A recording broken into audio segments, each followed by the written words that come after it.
All right, everyone. On this Friday episode of Nothing Major, we will be talking all things Miami Open. But remember, it's Mailbag Day. We have so many great questions related to the Miami Open, and we have a lot of laughs. But first, we have a very special guest to join the show.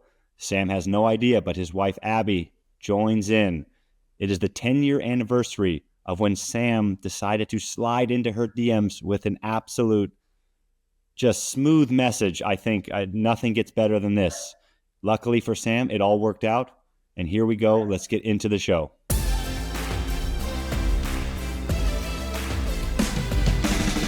Okay, everyone, welcome to the Friday edition of Nothing Major. John Isner again, joined with Jack Sock, Stevie Johnson, and Sam Query. We're also joined with Charlie Fox, our executive producer at SIFT Creative.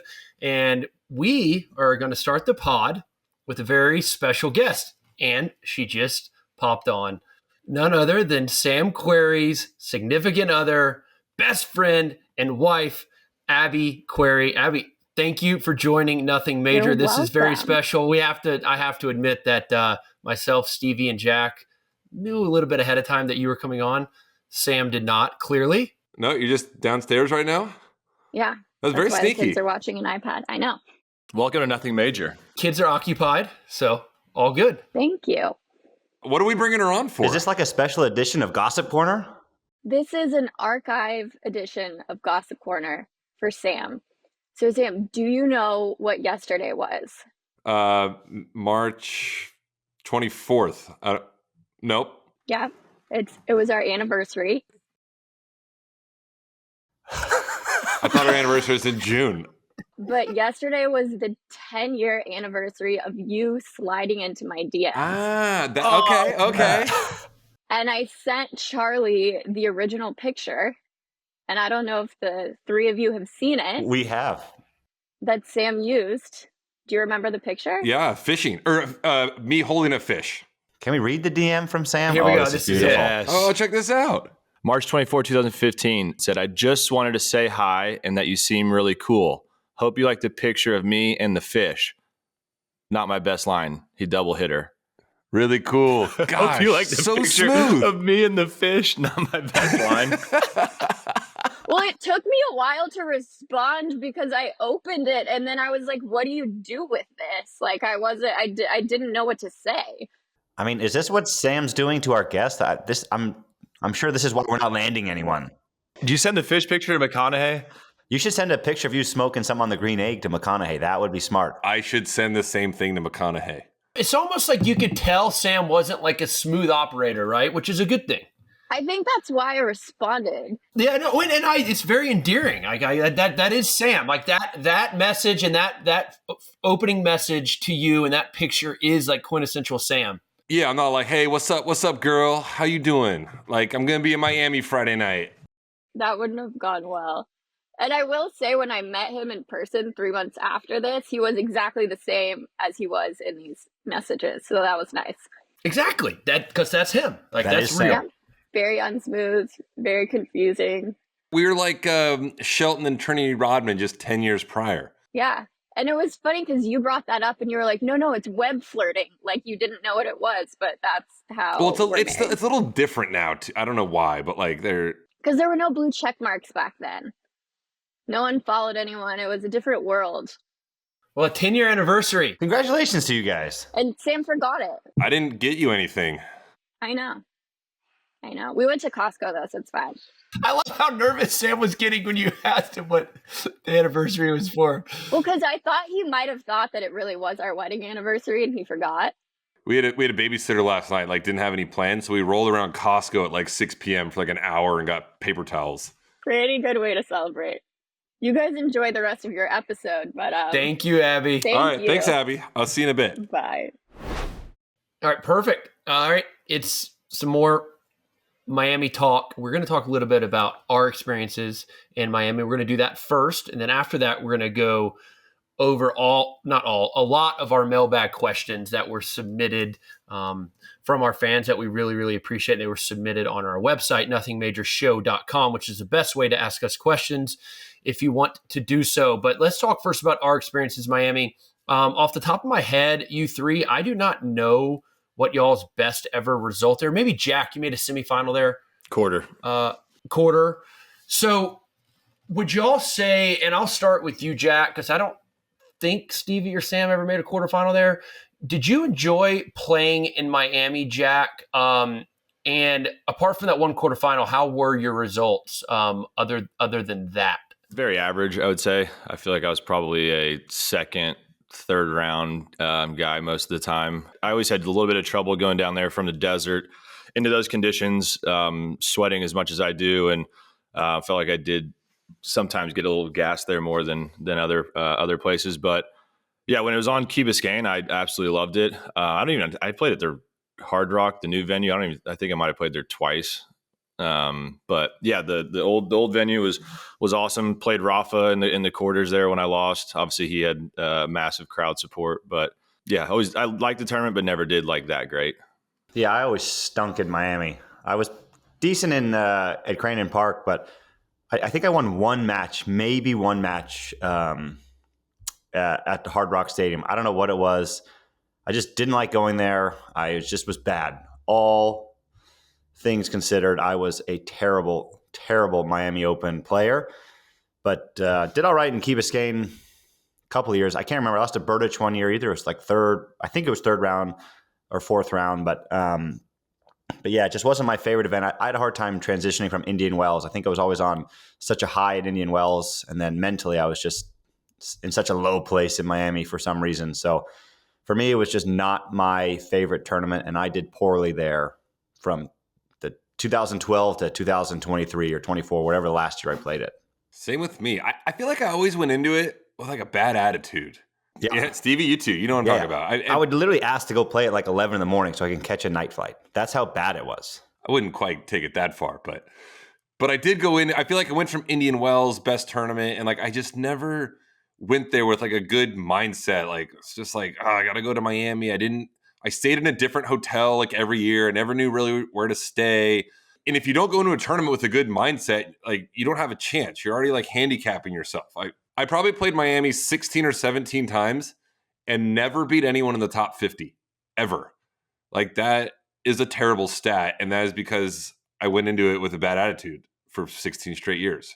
But it is tricky though. You go to an event like that, like I never got comfortable either. Like for the bulk of, I'm sure, assuming for all of our careers, like you would stay in the same place. Once you found a place you liked in a certain city, like you would stay there year in and year out because you were comfortable there. Like I probably stayed at like 8 different hotels in Miami. I just couldn't figure it out. Like I just never liked being there. I don't know if that was just a me thing or you guys thing, but I feel like especially going from Palm Springs where we all were in houses in the most comfortable tournament and like the rental car, and then you go into the hectic like downtown Miami or near Brickell. And I feel like for a lot of those years, like when we were playing too, Ultra was going on at the same time, or that music festival, and it was even more chaotic. And it took forever to get over the bridge sometimes. And then you end up staying on Key Biscayne, which made it better. But yeah, you go from like ultimate comfortability in Palm Springs to just chaos, and motivation goes down. Yeah. Well, Jack, Stevie, and I, we were bad, but like John was good. Even outside of, you won it the one year, but even outside of winning it that year, you had a few other good runs. I feel like you did Airbnb a lot. I did that twice. I did it once with you, Jack. Remember on the Key? That was fine. But some other people were staying there too. But I did it another time, like in Coconut Grove, and the house looked a lot better in the photos. It was one of those deals, and it was kind of rough part of the neighborhood. And we had these like feral cats that would hang out in the house, and I'm like an animal lover. I would let them in the house all the time. And it's like one of them had no hair, like no fur, had some like disease, and I would have him on the couch, I would like snuggle with him on the couch. I made semifinals that year. Why did you play well there in Miami, or how did you play well? I don't know. I'm just like, I lived in Tampa, as y'all know, for so long. And I was used to playing in Florida, I guess. I think that had something to do with it. Most of the time I'm just driving down to Miami. So it didn't feel like a trip for me. Like I would fly out to Indian Wells, obviously. And as you guys mentioned, it's so, peaceful and relaxing there. And then I'd get home to Tampa for like a couple days, reset, repack my bags, which just kind of get me a good mental spot. And I would get in my car and drive down there. So I never really felt like I was on the road in Miami. So I don't know. I really enjoyed playing there. I liked the conditions. I liked playing the heat and the humidity. I could just lollygag my way through a match. I could serve and look a lot more tired than I was on the court. And I had some good results. I won it once. After I won it, I made the finals in the first year at the Hard Rock. And a couple other times, I think I made a few semifinals as well. So mainly it was the courts plus the conditions. Those courts, as you guys know, when it was hot outside, they're really bouncy on the slower side. Again, I like playing in the humidity because I could get through service games pretty easily and kind of conserve energy that way and just sort of hang dog and like obviously win some tiebreakers here and there. It's going to come down to a few points. So it's just a matter of getting hot at the right time. And I was able to do that a few times in Miami. During that 2017 run, what at what point were you like, I can win this tournament? 2018. Or sorry, 2018. So you're good. And I went into that tournament, could not have been lower on confidence, but Jack and I won doubles at Indian Wells. So I started the year off, I was like 1 win and like 6 or 7 losses, like really poorly. And I was going into Miami with not much confidence, and I won, and I had a bye, and I won my first match in 3 sets, like gutted it out, like played ugly. After my round of 16 win, I think I beat Chilich, and I played really, really well. Like best match I've played in years. And then I'm in the quarterfinals, and I'm like, all right, I think I could be on to something. And sure enough, I played extremely well every single match after that. And you beat Sasha in the finals? Yeah. Sasha in the finals, I lost the first set. It was hot, really hot. It was like the hottest day of the tournament. I don't know. I just kind of stuck with it. You're in the finals. You're just easy to stay mentally strong when you're in a final, right? And so I just kind of stuck with it. Maybe he got a little tight, missed some forehands he wouldn't normally miss, and was able to get a break in each of the second and third sets and served it out. So by far the biggest win of my career. But I do think winning doubles with Jack at Indian Wells was the sole reason I won Miami, because I did not have, it is 10, 11 days of practice before my first match in Miami. I was in match mode the whole time in Indian Wells. Granted, it was doubles, right? So, but Jack and I are just practicing a little bit, playing doubles. And we did that every single day. So it wasn't 2.5, 3 hours of practice and kind of losing my mind that way. And I went to Miami and had 1 or 2 days of practice down there and started to get things rolling. But that's just how any sports is. Like anything, you can turn it around on the drop of a hat like that. And that's what happened with me. And huge win. It was the last ever Miami Open at Key Biscayne. So to be the last man standing at Key Biscayne, I think is pretty cool. It's weird how in tennis or all sports, like you're saying, you can like grind through your first match, grind through a second match, then all of a sudden play great in your third match, and like everything clicks and you just play great from there on out. Like you said, on the drop of a dime or one match can just flip a switch and your game is different from one day to the next, which is kind of annoying in a sense, but it's also great too.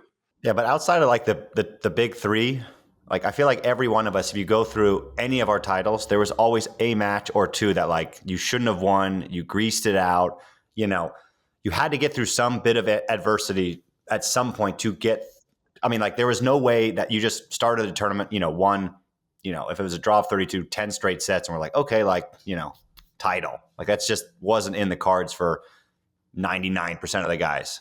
Really, like outside of Roger, Rafa, Novak, like that just doesn't happen. I think the Hard Rock gets some unnecessary hate. People think it's cold. Maybe the outside courts are a little bit cold, but I quite like the center court. I like that the players have so much room there. You can obviously warm up, run around the stadium. I think the Hard Rock does a great job. Key Biscayne obviously is steeped in tradition, but as you know, it's just really cramped. I didn't really love the locker rooms there because I couldn't fit in them. Every doorway was like 6'3". The locker room ceiling was like 6'6", and I couldn't fit anywhere. So just more room for me at Hard Rock. So I was comfortable there. What do you guys think about the venues? Did you prefer it at Key Biscayne or Hard Rock? Just real quick. Key Biscayne. I prefer venues that are tennis specific venues. That's for all events around the world. Yeah, Key Biscayne for sure. Tennis portion, Key Biscayne for sure. I would say Key Biscayne, but like just slightly. I thought the drive to the courts was therapeutic. At Key Biscayne, I like the drive too. I don't know. It's just beautiful, as you know, right? If it was a smooth trip, it was nice, but it also could be super stressful. It could be sometimes. You're exactly right. I think my greatest feat in Miami was doubles final with Nick Monroe. I will say that. Wait, that's actually a hell of an effort. So let me get this correct. You made semis Indian Wells, quarters of singles, and you made doubles finals with Nick, and then you flew to Australia for Davis Cup. Is it yes? Well, yeah, I went semis Indian Wells, singles. We won. No, yeah, quarters Miami, singles. Yeah, finals of doubles with Monroe, and straight to Australia. Jack and Stevie, Did you guys play at Crandon Park when they used to have the Monopoly money for the food? Yeah. It was the worst. You used to go in the lunchroom, they'd give you a packet of like 40 Monopoly dollars, and you go and be like, it's 25, and everybody's standing, you rip it off a 10, then a 5, then like a 2, then the 50-cent thing. And it was so annoying because you could only get one meal and then like a couple sides later in the day. Like you could not get 2 full meals. If you played, pre-match meal, post-match meal, whatever, like you had to pull out the credit card or like go ask a buddy for like 3 extra Monopoly dollars to get in there. It was so annoying. Yeah, because you never had your wallet with you in there. No, like it was ridiculous. Do you guys remember in Miami, everyone used to get a rental car, and Verdasco always had like a lime green Ferrari? I remember Marcelo Mello driving around in a Porsche as well. Like some of the players got the fancy rental cars. It was like the most Miami thing ever. The year I won Miami, actually, I think I had just moved out of my home in Florida, so I didn't have my car down there. And David McPherson, my coach, had his car down in Florida, and it was the biggest piece of shit.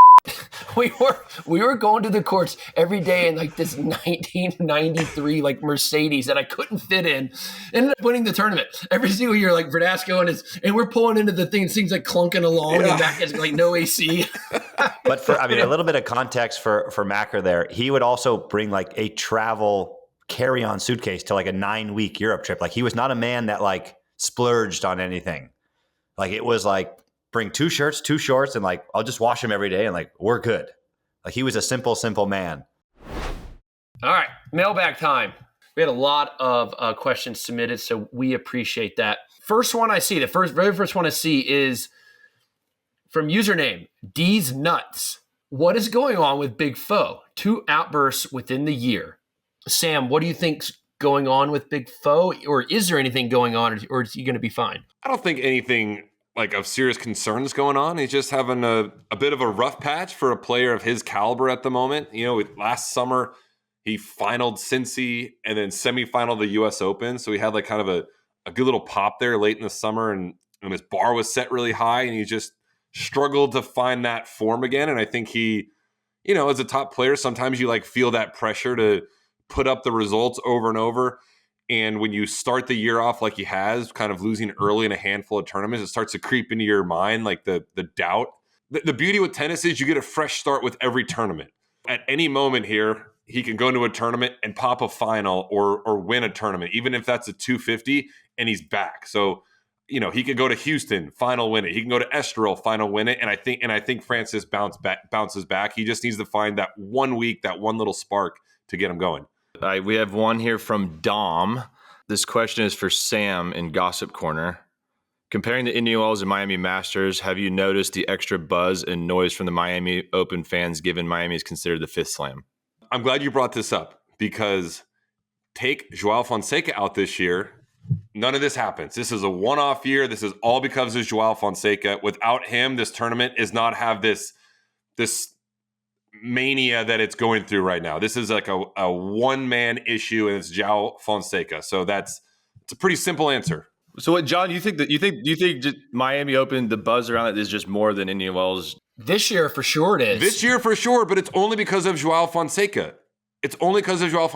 I thought there was a significant lack of buzz at Indian Wells this year. If there was 1 million Brazilians in Palm Springs, it would have had the same buzz that Miami. It just happens to be because Miami brings. That's what Miami brings. It's a multicultural place. So I mean, you can't just say, because I think Monfils is electrifying the crowd. Chapo and Taylor Fritz had a massive crowd at their match. Joao Fonseca is bringing other fans to other matches. This is like a one-man phenomenon. We're going to find out in the next couple of days, because he's no longer in the event. So we'll find out if the buzz is still there or if it's strictly a Fonseca thing. I think it's still going to be there because I think people bought tickets with the opportunity to possibly watch him. All right, we're moving on in the mailbag, and we have a question from Grant from Pittsburgh. And this is an interesting question. It's a name that has not been brought up a lot in the last few years because he's been retired for some time. And it's Sam got smacked by Thomas Berdych in Miami 2 times in 2008 and 13, 6-1, 6-2, and 6-1, 6-1, respectively. Wow. John also lost to him in Miami in 2014, and Stevie lost to him in Miami in 2016. Berdych is one guy whose career was totally overshadowed and limited by the big 3. What was it like to play against him? How hard it was for us, in particular, to play against Thomas Berdych? Berdych was so incredibly good. His ball striking was insane. He's got wins over all the, Fed Nadal, Djokovic, you name it. And I'm not going to name names in the current generation, but Berdych ranked 6 or 7 for all those years is so much better than the guys ranked like 5 to 9 right now. Berdych was such an incredibly tough out. I feel like if I went on his Wikipedia right now, I feel like the guy quarterfinaled every slam and ever Masters series for like 10 straight years. He was so talented. Without the top 3, I give Berdych like a handful of slams. When you played him in like heavy conditions, good night, because the guy could hit through a court and like didn't swing hard at all. He had smooth, controlled strokes. I mean, he was a big guy, strong guy. He was a unit, and man, when he was on and just clocking the ball, just rough. Jack, did you ever play him? Played him in the finals of Stockholm one year indoors. And I was playing phenomenal that week and just ran into an overshadowed Berdych and how good he was, and especially indoors, and that guy's feeling the ball well. When he was on, which was a lot of the time, he was a very consistent player too. Like Sam said, I wouldn't be surprised if he made the quarters of every slam for a lot of years. But he was a funky gripper, it looked like, and a very like different forehand swing. And if he caught the ball the right way, he hit the ball harder than anybody and cleaner than anybody. So I remember playing him in the round of 32 at the French Open, and Joao on the team here at SIF just pulled this up for me because I couldn't remember the exact score. I knew I got absolutely destroyed. It was one of those freezing cold French Open days. You guys know what I'm talking about. And I played Berdych in the round of 32. He was the 15th seed. I was the 17th seed. Okay, like on paper, should be a close match. He beat me 2-2-1. I just remember it was so cold. I couldn't crack an egg out there, and the guy had the easiest power ever. I couldn't get free points to my serve. It's got to be your worst loss of your career, right? Like score-wise. I think it is. It's the worst. It's probably the worst loss of my career, for sure. 2-2-1. He's got to be potentially like the best player to never win a slam. I think it's him, Sasha at the moment. Like, given the era that Berdych was in, like, it's tough to do. Trivia for you guys. Hold on real quick. How many quarterfinals or better of Grand Slams did Berdych make? Do you have that on hand? I have 17 times he quarterfinaled or better. Holy cow. And that's 5 semifinals, a final, a bunch of 17 quarterfinals or better in slams. One year in Australia, he went a consecutive quarterfinal, semifinal, quarterfinal. Would y'all say, okay, we were talking about the best player to never win a slam, him or David Ferrer?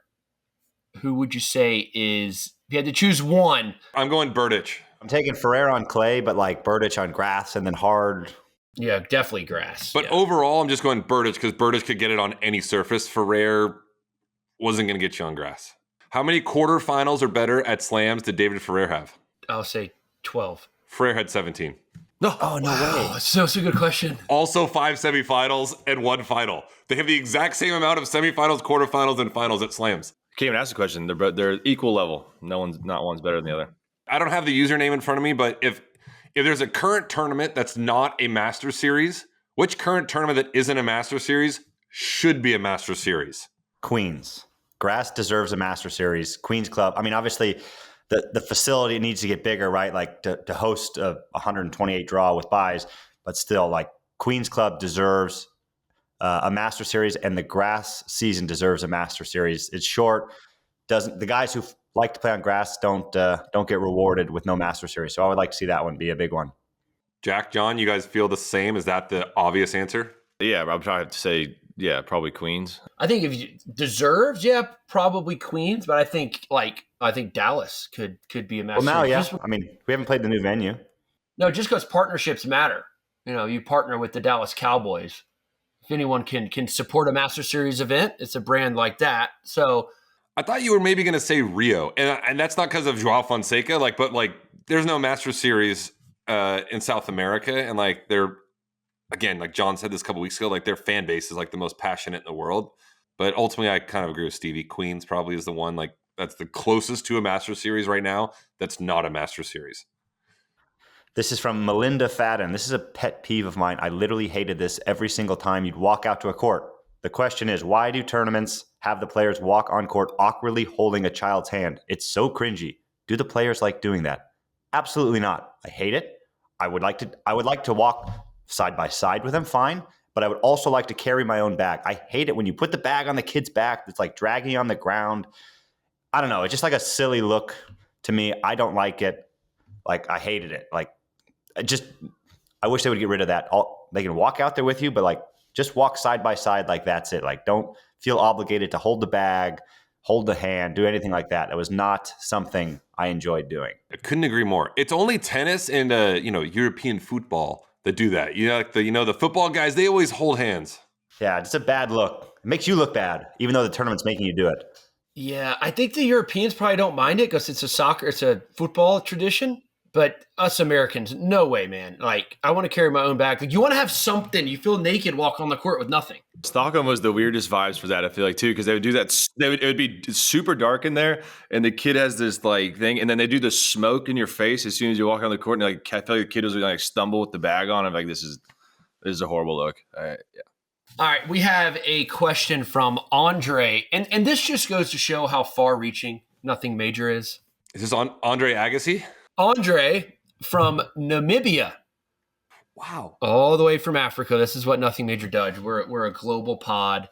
Everyone knows that. He has a great question too. And it's just interested. Here's his question. Just interested to know your thoughts on why Rafa never won Miami. Is it conditions? Are conditions not suitable for him? Or is it a bit unlucky given the few finals that he has played? Thanks for your show. And I'm watching from Namibia. I don't know why we didn't know that. I think because you assume Rafa's won everything. And the fact that he hasn't won Miami, I've never thought about it, so I actually don't have a good answer off the top of my head. Obviously it's tough. He's done very well at Indian Wells before. We know that. And so just the back-to-back nature of those two events is very hard on his body, and definitely towards the last 8 years of his career, hard courts really weren't his thing, or playing a lot of matches on hard courts weren't his thing. So a lot of the years he never played Miami. But he has made some finals there. I think he lost to Fed one time in a final. For me, the answer is just maybe a bit unlucky. I don't think it's conditions based. Like, he was like, the guy was like, there weren't any conditions that affected him. I just think a little unlucky. He's made some finals, lost against a better player on that day. And then after that, his body just really wouldn't quite cooperate on playing back-to-back hard court tournaments. So for me, that's the answer. Here's a question from Megan from Brooklyn. And she asks, who will be the next Sunshine Double winner, men's and women's? I can tell you the most recent Sunshine Double winner. Do you guys know? Are you including doubles? Yes. Then no, I don't know. No, that's ridiculous. On the men's side, I don't think anyone will win the Sunshine Double in the next 20 years. Not even Joao Fonseca? I disagree. I think Alcaraz or Sinner will get it done eventually. We've got an anonymous fan question here. If the Netflix cameras were rolling during your era, which Miami Open moment of yours would have made for the best drama for Breakpoint or Gossip Corner, something like that? Isner and I, we and our coaches or / teams shared an Airbnb on Key Biscayne. The one time we stayed together, and of course the doubles draw comes out, and we're not playing together, and we end up playing against each other. Yes. And it was when Voshik and I were like hot and like playing, playing really well. And we go and lose first round to Isner and Monroe, and then we were like back at the house together. Like my blood's boiling that I just lost that doubles, and I like didn't even know how to like. And I think I might have like left that night. I think I'm out. It'd have been pretty funny if the cameras were following us around, like awkward silence. And I just love the fact that the only time we ever played doubles against each other, Jack, which was once, I won. So I will always hold that over you. I mean, for me, I probably winning in 2018. There could have been some good moments, but Stevie, you had a good moment on the back of a golf cart when I was walking. This is in the first year at Hard Rock, and I was seated. So Steve, I wasn't playing that day. Stevie was playing his first round match, and I was walking out to the practice courts, and I just checked I had an 11 a.m. match, by the way, against Joao. Yeah, I was checking the live scores. You were playing Salsa from Portugal, and I saw that Stevie had lost. Like, you went down 3-2, probably comfortably. Yeah. And I'm walking with Mac, and I'm like, oh, man, Stevie just lost. I'm like, all right, well. And we're walking to the practice court, and sure enough, we see a golf cart coming our way with Stevie on the back of it. And I'm like, Mac, you hear Stevie kind of just get out of the way. He's probably really, really steamed. And as the golf cart passes us, and we're walking by, Stevie sees us, and he goes to me and Mac, and he goes, to the airport.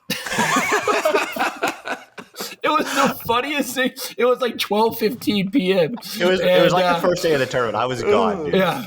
He goes, to the airport. And sure enough, you were on like a 2:30 flight, I guess.